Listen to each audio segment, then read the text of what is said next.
Hi guys, it's Adam here from the Disney Theme Park vlog, and today we're going to be looking at the top 5 things Disneyland Paris does better than Walt Disney World in Florida.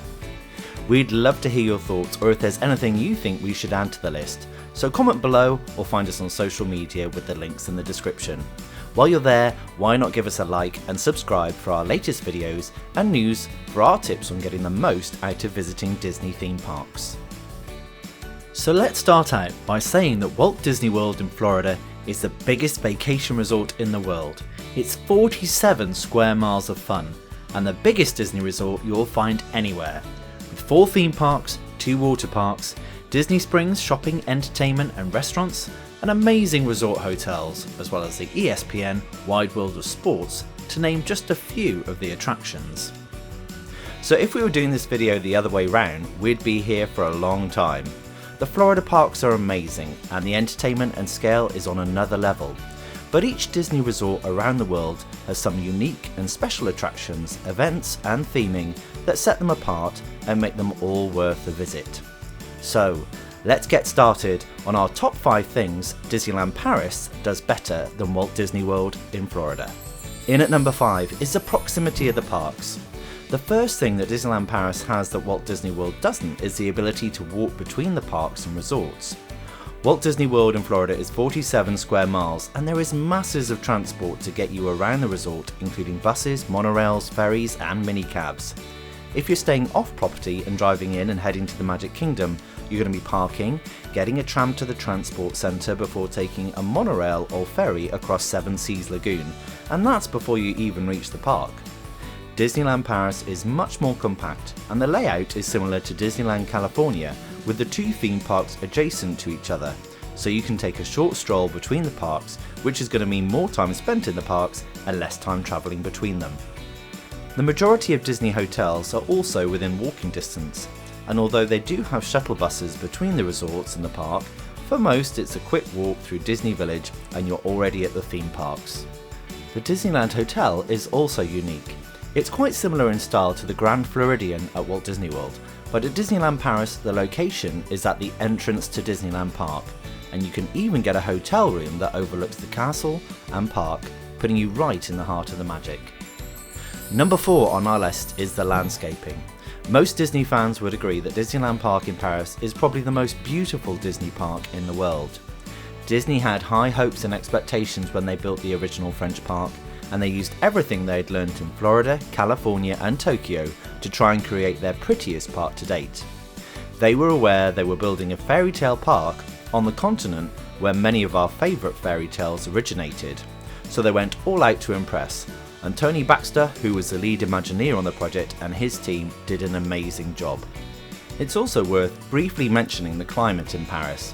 Well, you know us Brits, we have a reputation for talking about the weather. Florida, you may have the year-round tropical climate and you're pretty much guaranteed to see the sun and come back with a tan, but hear us out. In Disneyland Paris you get every season, from glorious sunshine to April showers, and the park looks fantastic with spring flowers and in the autumn fall. One of the most magical times to see the park is when it snows.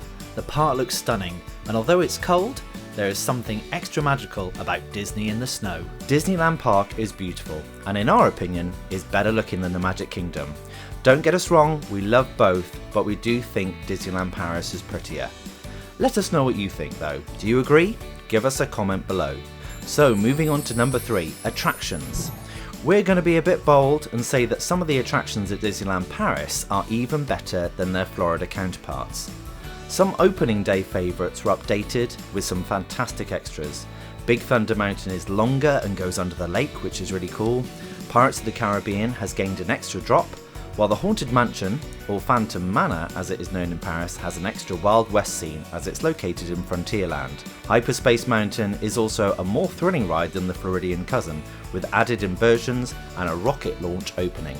There's also some great family attractions worth a mention. Alice's Curious Labyrinth is a firm favourite of ours. No trip is complete without a race to the middle. And Pinocchio's and Snow White's dark rides won't be found in Florida either. For those of you who are a little more thrill-seeking, Disneyland Paris is home to a roller coaster, Indiana Jones and the Temple of Peril, which only appears in Paris. although the style and design of the attraction is similar to the Raging Spirits coaster at Tokyo Disney Sea. Walt Disney Studios Park also has its fair share of attractions, seasonal events and shows that you won't find anywhere else. This park contains one of our favourite rides, Crush's Coaster, a spinning roller coaster themed to Finding Nemo, which you won't find in Orlando or in any other Disney theme park for that matter. Toy Story Land opened in Florida in 2018, but Paris already had the more compact Toy Story Playland. The area features Toy Soldiers Parachute Drop, RC Racer and Slinky Dog Zigzag Spin, which we have to admit isn't a patch on Slinky Dog Dash, but RC Racer is definitely one not to be missed. Be warned though, it's far more stomach churning than it first appears. And of course we have to mention the Ratatouille ride, which is based on the film set in Paris and was always going to be popular. For now, this is currently only in Paris, but they are building one in Epcot as we speak. Finally, we want to mention Mickey and the Magician, a recent addition to the studios, but one fans quickly fell in love with. The show is exclusive to Disneyland Paris and it's great fun with lots of magical effects and stunning set pieces, so it's well worth the look if you get the chance. Which brings us on to number 2, location. Disneyland Paris is 20 miles east of Paris, and the trains run right from the resort into the city centre, so you can easily combine a trip to Disney and a visit to one of the world's most popular and exciting cities. We can't list all of the things to explore in Paris, you really have to buy the guidebook, but you can see the Mona Lisa at the Louvre, climb the Eiffel Tower, visit the Moulin Rouge, or simply stroll down the banks of the River Seine and soak up the atmosphere.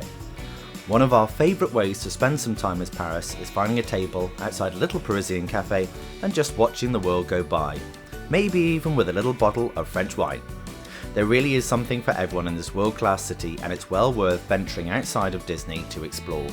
And finally, number 1 is the castle. While we love the grand and impressive Cinderella's castle in Magic Kingdom Florida, we think Sleeping Beauty's castle in Disneyland Paris is a lot more charming and has more fantasy about it. Cinderella's castle in the Magic Kingdom is home to Cinderella's Royal Table, a character dining restaurant that is one of the most expensive and is very difficult to get a reservation. This is the only way you can enter the castle itself, unless you're lucky enough to be invited to stay the night in the special apartment Disney have built inside the castle. Sleeping Beauty's castle at Disneyland Paris is open to everyone, and it is an attraction in its own right that you can explore from top to bottom. Up on the top floor, you'll find a beautiful walkthrough made of stained glass windows and tapestries which tell the story of Sleeping Beauty. You can also walk out onto the balconies where you get a wonderful view over Fantasyland. On the ground floor, you'll find 2 very special shops, Boutique du Chateau, where it's Christmas all year round and you can pick up beautiful tree decorations ready to spread some holiday cheer, and opposite is a shop called Merlin, where you can buy crystal figurines and tiaras. This shop also contains a secret pathway, which if you're brave enough to venture down, will lead you beneath the castle where you'll discover Maleficent's secret lair. Be careful though, you don't want to wake the sleeping dragon. Well, actually you do, because this is one of the things we love most about Disneyland Paris, the dragon underneath the castle. It is unique to Disneyland Paris and is so cool you have to go and see it. But what do you think? Have you visited both Disneyland Paris and Walt Disney World? And what differences did you enjoy? What attractions do you wish they'd bring to Paris? Don't be shy, we want to hear from you, so get in touch. Comment below, talk to us on social media, and if you've enjoyed this video, then like and subscribe to support our channel and get the latest content. I've been Adam for the Disney Theme Park Vlog. Thanks for watching, and we'll see you real soon.